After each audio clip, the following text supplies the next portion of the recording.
सभी शिव भक्तों को प्रणाम और मेरे महादेव जी की जय जयकार। भक्तों, आज की शिव कथा बड़ी ही रोचक, खास और मनोहर होने वाली है। अगर आप इसे सपरिवार, विशेषकर अनुजों एवं बालकों के संग देखेंगे अथवा सुनेंगे तो आपके संपूर्ण परिवार में सकारात्मकता बढ़ने वाली है और सद्गुणों का विकास होना तय है। अतः कथा के पूर्ण लाभ हेतु कथा को दिल, मन और चित्त लगा हृदय से श्रवण करें, क्योंकि भगवान भोलेनाथ स्वयं अथवा किसी न किसी माध्यम से अपने सच्चे भक्तों को लाभ अवश्य प्रदान करते हैं। उनकी माया का पार पाना असंभव है और भगवान शिव महापुराण में श्री सूक्त जी भी 16वें अध्याय में बताते हैं कि शिव कथा को सुनने, बांचने और समाज में साझा करने से व्यक्ति जन्म जन्मांतर के कष्टों और पापों से मुक्त होता है तथा सुखमय जीवन बिता शिव धाम को जाता है। तो चलिए फिर कथा को आगे बढ़ाते हैं। एक बार माता पार्वती, गौरी, पुत्र गणेश एवं कार्तिकेय जी के बीच में संवाद चल रहा था, अर्थात चर्चा चल रही थी कि मनुष्य और इस संसार की हालत जो है वो बड़ी ही दयनीय बनी हुई है तथा दोनों बालकों के हृदय में कुछ प्रश्न उत्पन्न हो रहे थे, जिसमें से पहला प्रश्न था कि मनुष्य को स्वर्ग अथवा मोक्ष की प्राप्ति किस तरह से हो सकती है, तथा दूसरा प्रश्न कि मनुष्य चाहकर भी बुरे कर्मों, बुरी आदतों इत्यादि को छोड़ क्यों नहीं पाता। तीनों का मानना था कि मनुष्य मोक्ष एवं भक्ति के लिए प्रयत्न तो बहुत करता है, परंतु विभिन्न कारणों के चलते वह प्रभु की भक्ति और सच्चे प्रेम से जुड़ नहीं पाता तथा विभिन्न कुकर्मों और कुकृत्यों को अपनाते हुए पाप और दुराचार की गहरी खाई में गिरता जाता है। माता पार्वती जी ने जितना समझाया वह गणेश और कार्तिकी के लिए पर्याप्त न था, जिस पर माता ने उन्हें वचन दिया कि वह इन प्रश्नों के उत्तर श्री महादेव से जान उत्कृष्ट ज्ञान को ले गणेश एवं कार्तिकेय से साझा करेंगी। तो इस प्रकार इन प्रश्नों का जन्म हुआ तथा एक बार जब माता पार्वती और भगवान श्री महादेव कैलाश पर विराजमान थे तो माता पार्वती ने शिव से कहा कि हे भोलेनाथ, यह दुनिया पापों और अज्ञानता के चलते दिन प दिन दूषित होती जा रही है और मेरे मन में कुछ शंकाएं हैं जिनका निवारण आपके अलावा कोई और कर नहीं सकता। इसलिए हे नाथ, कृपया कर निम्न 2 प्रश्नों का उत्तर दें तथा हमारे दोनों पुत्रों गणेश और कार्तिकेय की जिज्ञासा का शमन करें। हे नाथ, कृपया मुझे बताएं कि मनुष्य को स्वर्ग अथवा मोक्ष की प्राप्ति किस प्रकार हो तथा मनुष्य चाहकर भी बुरे कर्मों और बुरी आदतों को छोड़ क्यों नहीं पाता। जिस पर भगवान शिव ने बड़े ही प्रेम और दुलार से कहा, हे पार्वती, हे प्रिय, हे शक्ति, आपके द्वारा पूछे गए प्रश्न समाज के लिए आवश्यक और लोक हितकारी हैं। आपके इन भावों से मैं बहुत प्रसन्न हुआ हूँ, अतः मैं आपको इन दोनों प्रश्नों के उत्तर अभी अवश्य दूंगा, क्योंकि युग, काल अथवा समय कोई भी हो, मानव चाहकर भी सद्मार्ग और सुविचारों की ओर बढ़ नहीं पाता। फलस्वरूप वह भ्रम, असमंजस और अज्ञानता के भंवर में डूबता जाता है। परंतु हे प्रिय पार्वती, अधिकांश लोग अनिच्छा, उदासीनता अथवा नास्तिकता के चलते कथा को बीच में छोड़कर चले जाते हैं अथवा सो जाते हैं या फिर उबासीले निद्रा की ओर बढ़ने लगते हैं, जिसके कारण प्राणी कथा की आत्मा और मूल से वंचित रह जाता है। अतः ध्यान रहे कि आपने कथा को अधूरा नहीं छोड़ना है और ना ही इसे श्रवण करते हुए शयन अर्थात निद्रा की ओर बढ़ना है। जिस पर माता पार्वती ने सकुचाते हुए कर जोड़कर कहा, हे प्राणनाथ, हे जगत के पालनहार, यूं तो आप सर्वज्ञ और सर्वज्ञाता हैं, बावजूद इसके मैं आपको वचन देती हूँ कि ना तो मैं और ना ही मेरा कोई भक्त इस कथा को अधूरा छोड़ेगा और ना ही ज्ञान को आत्मसात किए बिना किसी अन्य कार्य में संलग्न होगा, क्योंकि ऐसा करने के लाभ नहीं वरन नुकसान ही होते हैं। अगर यही गलती पांडु पुत्र अर्जुन की पत्नी ने ना की होती तो उनके पुत्र अभिमन्यु का वध ना होता। आगे बढ़ने से पहले श्रोतागण कृपया कमेंट कर मुझे बताएं कि वीर अभिमन्यु की माता जी का नाम क्या था तथा वीर अभिमन्यु का विवाह किससे हुआ था। मुझे आपके कमेंट्स की प्रतीक्षा रहेगी। तो चलिए फिर कथा को श्रवण करते हैं। भगवान शिव ने कथा को कहना आरंभ किया कि भले समय की बात है कि मदनपुर गांव में केशव नाम का एक जिज्ञासु बालक रहा करता था, जो अपने दादाजी से बहुत प्रेम करता था। प्रातःकाल उठने से लेकर नाश्ता, भोजन और पाठशाला जाने तक वह दादाजी की प्रत्येक बात को सुनता और मानता था। पाठशाला से आ गृह कार्य निपटा वह दादाजी के संग खेत, खलिहान और मंदिरों में भ्रमण हेतु जाया करता था। केशव के दादाजी बहुत ही सज्जन, ईमानदार और भगवान महाकाल के परम भक्त थे। वह नित्य प्रतिदिन मंदिर जाते, शिवलिंग पर बेलपत्र, जल और फल चढ़ाते थे। तो इसी तरह केशव का पूरा समय दादाजी की अच्छी बातों, उनके आचरण और किस्से कहानियों को सुनने में व्यतीत होता था तथा रात को सोते वक्त जब उसके दादाजी उसे परियों, परमात्मा और विभिन्न रोचक कहानियों को सुनाया करते थे तो व्यथा ये थी कि बिना कहानी को सुने, किस्सों को सुने केशव को नींद ही नहीं आती थी, जिसके चलते दादाजी उसे कभी श्री राम, श्री कृष्ण, माँ शक्ति, वीर हनुमान, पृथ्वी और पाताल इत्यादि की विभिन्न धार्मिक कहानियां और किस्सों को सुनाया करते थे। एक दिन दादाजी ने स्वर्गलोक की कथा केशव को कह सुनाई, जिसमें स्वर्गलोक का बहुत ही सुंदर वर्णन था। स्वर्गलोक के इस वर्णन से अभिभूत हो केशव दादाजी से स्वर्गलोक देखने की हट करने लगा, जिस पर दादाजी ने उसे समझाया कि केशव, स्वर्गलोक यहाँ से बहुत दूर है, जिसे जीते जी देख पाना असंभव है। परंतु केशव कहाँ मानने वाला था। उसने तो मानो हठ ही पकड़ ली कि मुझे तो स्वर्ग देखना है तो बस देखना है। खैर, दादा पोते की नोक झोंक और कथा कहानी यूं ही चलती रही और रोते रोते केशव कब सो गया पता ही नहीं चला। इधर केशव सोया तो भगवान शिव ने भी माँ पार्वती से पूछा कि हे देवी, आप सोई तो नहीं? कहीं ऐसा तो नहीं कि केशव के समान आपको भी निद्रा की देवी ने आ घेरा हो? नहीं नहीं नाथ, मैं जाग रही हूँ। उस छोटे से प्यारे बालक केशव और उसके ज्ञानवान दादाजी के संवाद की कल्पना कर रही हूँ, क्योंकि बालक चाहे देवताओं के हों अथवा मनुष्य के, वह स्वभाव से देवरूप और जमकर नटखट होते हैं। अब देखिए ना स्वामी, इतना छोटा सा बालक कैसे अपने दादा से स्वर्ग देखने की हट कर बैठा है। जिस पर भगवान शंकर ने कहा, हे पार्वती, यही तो बालपन की खासियत है कि भले ही बालक स्वभाव से जिज्ञासु हो अथवा हठी हो, परंतु उनकी यही जिज्ञासा उन्हें एक दिन ज्ञानवान और जीवन में कामयाब बनाती है। प्रिय, आपको कथा रुचिकर लगी तो चलिए फिर मैं कथा को आगे कहता हूँ।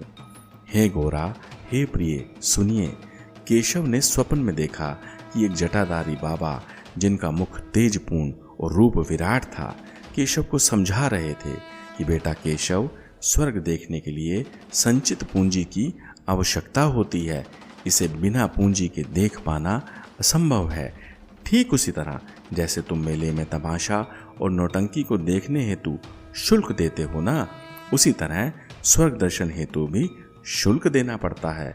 जिस पर केशव स्वप्न में ही सोचने लगा कि इसमें कौन सी बड़ी बात है, मैं दादाजी से कुछ रुपए और सिक्के मांग लूंगा, जो मैं इन देवता महाराज को दे दूंगा। जिस पर देवता ने केशव को भांपते हुए कहा, पुत्र केशव, स्वर्गलोक की यात्रा में रुपया धेला नहीं चलता, वरन वहां तो सुकर्मों की संचित पूंजी लगती है। इसलिए अगर तुम्हारे पास सुकर्मों वाली पूंजी नहीं है तो फिर तुम इस स्वर्ग की यात्रा को तो भूल ही जाओ। देवता के ऐसे वचन सुन केशव उदास हो गया, जिसे देख देवता ने कहा, घबराओ नहीं, चिंता मत करो। तुम एक काम करो, ये कर्मों वाली पोटली अपने पास रख लो।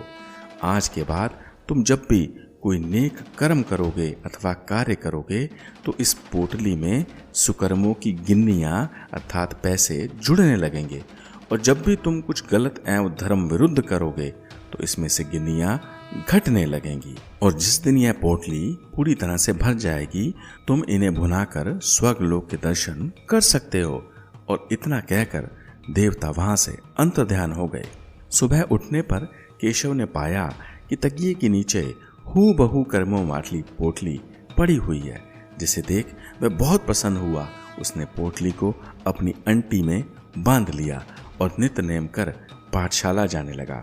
पाठशाला जाते वक्त आज दादाजी ने उसे एक पैसा खर्चने हेतु दिया, जिसे जेब में डाल वह पाठशाला की ओर बढ़ चला। अभी वह आधे रास्ते ही पहुंचा था कि सामने से आते हुए एक भिक्षुक ने उससे मदद की गुहार लगाई। अब केशव के पास खर्ची वाला एक वही पैसा था। उसने सोचा, अगर ये इसे दान दे दिया तो फिर मैं क्या खाऊंगा। उसने मन बनाया कि वह बिना दान पुण्य किए वहां से निकल जाएगा, परंतु तभी उसे सामने से कड़क स्वभाव अध्यापक जी आते हुए दिखाई दिए, जो दयालु और नेक दिल बच्चों के पक्षधर थे। इसलिए मरता क्या न करता, केशव ने मन को मार पैसे भिक्षुक को दे दिए और पाठशाला की ओर बढ़ चला। उसके इस कृत्य से अध्यापक बहुत खुश हुए। उन्होंने केशव के सिर पर हाथ फेरा और उसकी ढेरों प्रशंसा की। पाठशाला से आ केशव ने कर्मों वाली पोटली को खोल कर देखा, परंतु वह अभी भी खाली थी, जिससे वह उदास होकर रोने लगा कि पैसा का पैसा गया और सुकर्म भी नहीं जुड़ा। अतः थक हार कर केशव सो गया। आज भी स्वप्न में उसे वही जटाधारी देवता दिखाई दिए और केशव से बोले, रो क्यों रहा है? तूने कौन सा पैसा दिल से दान किया था? तूने तो अध्यापक और डर की झूठी प्रशंसा के चलते उसे भिक्षुक को दे दिया था। ये सुकर्म नहीं वरन व्यापार है, अतः तुम्हें इसका कोई लाभ नहीं मिलेगा। इतना कहकर देवता पुनः अंतर्ध्यान हो गए। अगले दिन जब केशव पाठशाला जाने लगा तो उसके दादाजी ने आज उसे बहुत सारे संतरे दिए और कहा कि इसे पाठशाला में जाकर खा लेना। रास्ते में ही केशव के सहपाठी मनोज का घर पड़ता था, तो उसने सोचा क्यों ना आज मनोज को भी साथ ले लिया जाए। मनोज के घर पहुंचा तो देखा मनोज की माँ का रो रो कर बुरा हाल था तथा बिस्तर पर पड़े मनोज को वैद्य जी जांच रहे थे। जांच के बाद वैद्य जी ने कहा, ये दवाइयाँ लो और इसे संतरे के जूस में घोलकर मनोज को दिन में 4 बार पिलाना। यह ठीक हो जाएगा, वरना इसके प्राणों का संकट हो सकता है। ऐसा कहकर वैद्य जी तो चले गए, परंतु मनोज की माँ का रोना चालू रहा। एक तो वह विधवा, ऊपर से निर्धन, उनके यहाँ तो खाने के लाले हैं, तो ऐसे में मनोज के लिए संतरे कहाँ से आते। जिस पर केशव ने बस्ते में से सारे संतरे निकाल मनोज की माँ को दे दिए और पाठशाला से लौटते वक्त अपनी खर्ची से बचे पैसों से वह कुछ अतिरिक्त संतरे भी खरीद लाया, जिन्हें पाकर मनोज की माँ बहुत खुश हुई और वह भर भर कर केशव को आशीर्वाद और दुआएं देने लगी। इसके बाद केशव अपने घर लौट आया और घर आकर उसने देखा कि कर्मों की पोटली में कुछ गिन्नियां मौजूद थी, जिसे देखकर वह बहुत खुश हुआ। थोड़ी देर बाद ही पड़ोस का छोटू केशव के घर खेलने आया तथा केशव के खिलौनों से खेलने लगा, जिस पर केशव ने उसे ना खेलने की सलाह दी। उसे डर था कि छोटू उसके खिलौनों को कहीं तोड़ ना दे। अब छोटू तो ठहरा छोटू, अतः वह नहीं माना और केशव की घोड़ा गाड़ी को खींचकर अपने घर ले जाने लगा। फिर क्या था, दोनों के बीच महायुद्ध छिड़ गया, जिसमें गुस्साए केशव ने मार मार कर छोटू महाराज का दुम्बा बना दिया। महादेव को इतनी रुचिकर और मनमोहक कहानी बाँचते देख और शब्द दुम्बा को सुनते ही माता पार्वती खिलखिलाकर हंस पड़ी। उनकी मीठी हंसी और कहकहे से संपूर्ण कैलाश पर्वत झूम उठा। लग रहा था मानो किसी ने कैलाश पर कोई मधुर तान छेड़ दी हो। माता को यूं हंसते देख महादेव भी मंद मंद मुस्कुरा दिए और बोले, हे प्रिय, हे पार्वती, लगता है आपको इस कथा में आनंद नहीं वरन परमानंद आ रहा है। जिस पर माता पार्वती ने कहा कि हे महादेव, मेरे दोनों प्रश्न बहुत ही गंभीर और जटिल थे, परंतु आपकी कथा सुनने में सहज और हास्य विनोद का पुट लिए हुए है, जिससे मन का रमना तो स्वाभाविक है। तदुपरांत भगवान शिव ने कथा को आगे कहना आरंभ किया कि केशव द्वारा छोटू को पीटे जाने पर केशव की अंटी में बंधी पोटली से सुकर्मों की गिनियां गायब होने लगी, जिससे केशव को गहरा दुख और यह समझ लगी कि जब जब वह कोई सुकर्म करता है तो गिनियां बढ़ने लगती हैं, और जैसे ही वह कुछ अमानवीय अथवा धर्म विरुद्ध करता है तो संचित पूंजी कम होने लगती है। अतः उसने एक निर्णय लिया कि आगे से वह उन्हीं कार्यों को करेगा जिससे दुनिया की भलाई और मानव की अच्छाई होती हो। तो इस तरह केशव एकदम निस्वार्थ भाव से शुभ कर्मों में जुट गया। कभी वह गाय की सेवा करता तो कभी दादाजी के पैरों को दबाता, कभी वह पक्षियों को दाना डालता तो कभी बूढ़े और लाचार लोगों की सहायता किया करता। परिणाम स्वरूप केशव की पोटली सुकर्मों से धीरे धीरे भरने लगी, और एक दिन ऐसा भी आया जब पोटली गिन्नियों से एकदम लबालब भर गई।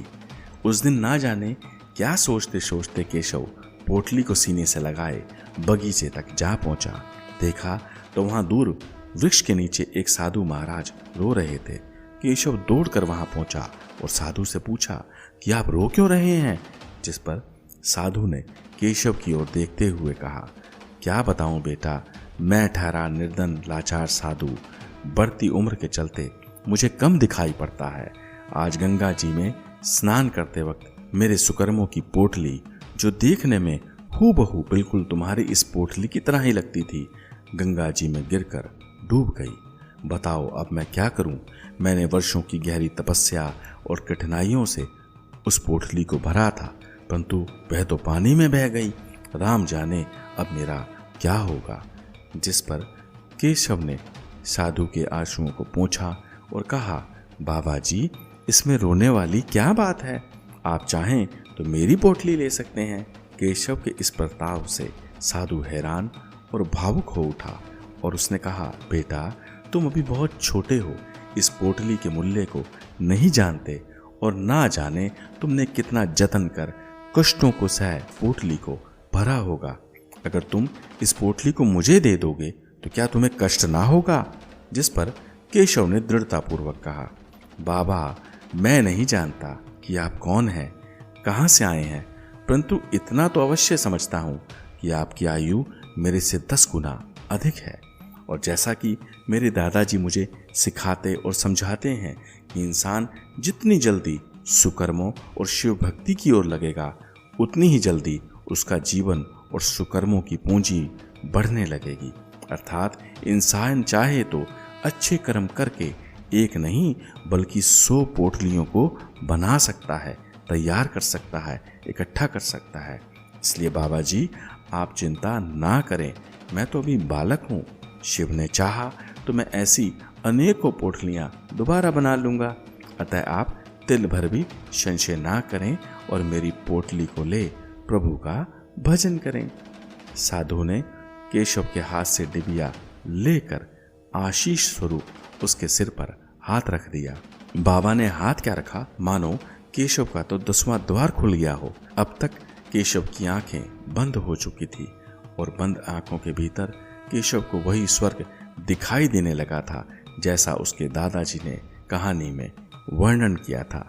या फिर यूं कहूं कि यह वाला स्वर्ग दादाजी द्वारा बताए गए स्वर्ग से करोड़ गुना सुंदर और मनमोहक था, जहां चहुं और सुख, शांति और पुण्य आत्माओं का वास था। तभी केशव के कानों में एक आवाज गूंजी, पुत्र, आंखें खोलो। और जब केशव ने आंखें खोली तो उसके ठीक सामने साधु बाबा नहीं वर्ण वही जटाधारी देवता खड़े थे जिनसे वह स्वप्न में अक्सर वार्तालाप किया करता था। वही स्वर्ण में सुंदर चेहरा, विराट कद और सूर्य से भी तेजवान उनका आभा मंडल। जटाधारी देवता ने कहा, बेटा, जो मनुष्य जीवन भर सत्य और सुकर्मों का साथ देता है, विपरीत परिस्थितियों में भी धर्म और कर्म का साथ नहीं छोड़ता, उनके लिए स्वर्ग और मोक्ष स्वप्न में नहीं वरन उनका पूर्णकालिक निवास स्थान बन जाता है। उन्हें इस जन्म मरण के चक्कर से छुटकारा मिल जाता है और वो शिव के धाम पहुंच प्रभु के चरणों में आन बसते हैं। इसलिए बेटा, जब तक शरीर में श्वास है तब तक हरि का नाम और सुकर्मों में लगे रहना। वादा है मेरा कि तुम इसी स्वर्ग में आकर निवास करोगे। तुम्हें और तुम्हारी आत्मा को यहाँ वहाँ भटकना नहीं पड़ेगा। तथास्तु, ऐसा ही हो। और इतना कहकर जटाधारी देवता कहाँ अंतर्ध्यान हुए कुछ पता ही नहीं चला। आगे शिव समझाते हैं कि हे पार्वती, हे प्रिय, अब आप अपने पहले प्रश्न को समझिए और उसके उत्तर को जानने का प्रयत्न करिए कि मनुष्य को स्वर्ग अथवा मोक्ष की प्राप्ति कैसे हो, जिसका स्पष्ट और संपूर्ण उत्तर यही है कि मनुष्य को जीवन पर्यंत नेक और अच्छे कर्मों में लगे रहना चाहिए, क्योंकि ये 84 लाख योनियों का फेरा है। जब तक मनुष्य अपने संपूर्ण कर्मों को भोग नहीं लेता, तब तक वह काल के चक्र में पिसता ही रहता है। यही वजह है कि सत्य सनातन धर्म में बालकों को बाल्यकाल से ही धार्मिक अनुष्ठानों और प्रभु भक्ति से जोड़ने की सलाह दी जाती है, क्योंकि जितनी जल्दी मनुष्य अपने सुकर्मों की यात्रा को आरंभ करेगा, उतनी ही जल्दी और शीघ्रता से वह देवलोक को पहुंचेगा। परंतु आज का सत्य तो ये है कि मानव चाहे 10 वर्ष का हो अथवा 100 वर्ष का, वह निरंतर प्रतिदिन मोह माया, लोभ, अहंकार और काम वासना में डूबा रहता है। अपने निज स्वार्थों के चलते वह मोक्ष को गौण और तो क्षणिक सुखों को अधिक महत्व देता है, और जब वह फंस जाता है तो फिर ढेरों उपवास, जप तप, हवन और तीर्थाटन करता है, परंतु उसके हाथ कुछ नहीं लगता, क्योंकि जीवन में सुख और जीवन उपरांत स्वर्ग अथवा मोक्ष तभी मिलता है जब आपके कर्मों की पोटली सुकर्मों से लबालब होती है। ठीक वैसे ही जैसे केशव ने अपनी पोटली को भर लिया था। पार्वती, अब जानिए अपने दूसरे और अंतिम प्रश्न का उत्तर कि मनुष्य चाहकर भी बुरे कर्मों अथवा बुरी आदतों को छोड़ क्यों नहीं पाता। जिस पर महादेव कहते हैं कि मनुष्य अपने जीवन में जैसे कर्म अथवा संगति करता है, उसी के अनुरूप उसका स्वभाव और जीवन बनने लगता है। शुरुआत बुरे कर्मों से हो तो फिर एक समय आने के बाद मनुष्य को उन्हीं कुकर्मों और कुविचारों में आनंद आने लगता है। उसे वही ठीक और जीवन का अंतिम सत्य लगने लगते हैं। परंतु जैसे ही मनुष्य केशव की तरह अपनी सोच, विचार और धारणा को बदलता है तथा अपनी जीवनचर्या में परिवर्तन लाता है, तो थोड़े से ही में उसे संतोष होने लगता है। उसमें सुकर्मों और प्रभु भक्ति की ओर आसक्ति बढ़ने लगती है। वह निस्वार्थ रूप से अच्छे और सुकर्म करने लगता है तथा प्रभु के चरणों से जुड़ने लगता है। परिणाम स्वरूप वह सब कुछ भूल मोह माया से बचते हुए शिव की विशेष कृपा का पात्र बनता है, क्योंकि बिना त्याग और निष्ठापूर्वक महादेव का भजन किए जीवन में कुछ भी हासिल नहीं होता। ठीक वैसे ही जैसे प्राणवायु ग्रहण करने हेतु आपको पहली सांस को छोड़ दूसरी को ग्रहण करना पड़ता है। साथियों, अगर आपको 84 लाख योनियों और कर्मों का फल कैसे मिलता है, इस विषय में रुचि है, तो फिर हमारे चैनल की इन 2 वीडियो को आप अवश्य देखना। इन वीडियोस का लिंक आपको इस वीडियो के डिस्क्रिप्शन में मिल जाएगा। महादेव के ऐसे वचन सुन माता पार्वती की प्रसन्नता देखने वाली थी, जिस पर वह बोली, हे प्राणनाथ, हे महादेव, आपके शुभ वचनों और इस कथा को सुन मानव को यह संदेश मिलेगा कि आज उसकी जो भी दशा है उसके लिए और कोई नहीं वरन वह स्वयं उत्तरदायी है, तथा जो भी मनुष्य जीवन में सुख, शांति, तरक्की और सम्मान पाना चाहता है, उसे भक्ति और सद्कर्मों के मार्ग से जुड़ना ही पड़ेगा, क्योंकि जिसकी संतान, परिवार और आचरण सही होगा, वह जीते जी स्वर्ग में ही निवास करेगा और मृत्यु के उपरांत सीधे शिव के धाम अर्थात मोक्ष को प्राप्त होगा। आयु बढ़ने के साथ साथ मनुष्य का मन दूषित और विकारी होने लगता है। वह विभिन्न तरह के व्यसनों और कुकर्मों से जुड़ने लगता है, जिससे उसका जीवन नरक तो परलोक भी बिगड़ जाता है। वो कहते हैं ना कि फिर पछताए होत क्या, जब चिड़िया चुग गई खेत। तो इसलिए हमारा ये धर्म है कि हम अपने आने वाली संतानों और छोटे बालकों में धर्म और ज्ञान की ज्योत जगाएं। पहले स्वयं, फिर उन्हें अपने साथ अपने धर्म स्थान अथवा देवालयों में ले जाएं। हाथ पकड़ उन्हें शिव को जल अर्पण और दंडवत नमन करना सिखाएं। उनमें वह गुण डालें जिससे वह जीते जी सुखों को भोग हरीब के धाम को जाएं और सत्य सनातन का यह ध्वज संपूर्ण विश्व में फहराए। क्योंकि जहाँ धर्म है वहीं मानवता है, और जहाँ मानवता है वहीं व्यक्ति का बौद्धिक एवं आर्थिक विकास संभव है। इसलिए हे शिव, हे प्राणनाथ, आपकी इस कथा को सुन मेरा जीवन धन्य हुआ, और जल्द ही मैं इसका सार पुत्र गणेश और कार्तिकेय के संग साझा करूंगी। भगवान आपको शत शत नमन, शत शत नमन। तो भक्तों, आशा करता हूँ आपको भी आज की यह कथा रोचक और ज्ञानवान लगी होगी। सभी से निवेदन है कि वह चैनल को सब्सक्राइब, वीडियो को लाइक, शेयर, कमेंट अवश्य करें और इस धर्म चक्र को जीवन में आगे बढ़ाएं। शिव आपका कल्याण करे, आप सुखी एवं संपन्न हो, यही मेरे देवों के देव महादेव से प्रार्थना है। हर हर महादेव, हर हर महादेव।